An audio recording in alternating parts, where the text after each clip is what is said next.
Hi Dees, how are you? It's Professor Ryan, and I'm here in New Hampshire.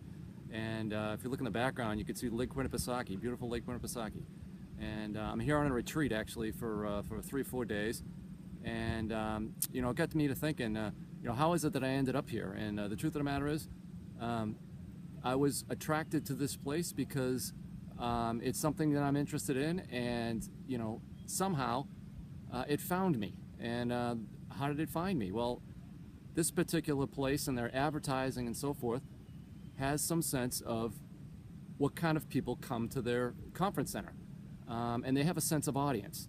And so that's really what we're going to be talking about this week. When we talk about adult learning, right? Adults are our audience, and what is it that we're going to do to enhance their learning? Is that we need to know what it is that motivates adults to learn, and that's what we're going to talk about a lot this week. Actually, I got 4 things that we're really going to look into. One is that when we talk about adult learning, it is brain-based, okay? And that sounds pretty obvious, but the truth of the matter is, it's very biological, our learning, especially when we're talking about adults, okay? Adults really work off of prior knowledge, and enhancing their learning is predicated on how they access and how they utilize their prior knowledge. It's very different from children in the ways in which they learn. So we'll talk about that. We're going to talk about what it is that we can do to access prior knowledge to enhance adult learning. Thirdly, we're going to talk about motivation. How is it that we can motivate adult learners to learn? There's certain access points that we need to get at. And so we're going to look into those things.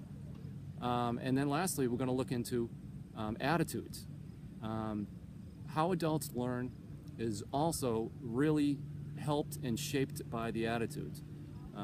So if an adult has a poor thinking about the learning situation, it's not as easy for them to learn. However, if they're highly into it, or they're highly motivated, or if they've got interest in it, or if the circumstances are right, they're going to learn. So we're going to look into that. So those 4 particular topics, and that's what we'll do. So our list this week are 4 things that we're going to be focusing on with our schedule. We've got the reading. We have a reading response journal that we're going to be doing. We have the motivation on adults lecture. We have the concept checks, and of course we have the discussion board that's going to be part of our week's work. So I hope you have a really terrific week, and we'll see you online. Bye-bye.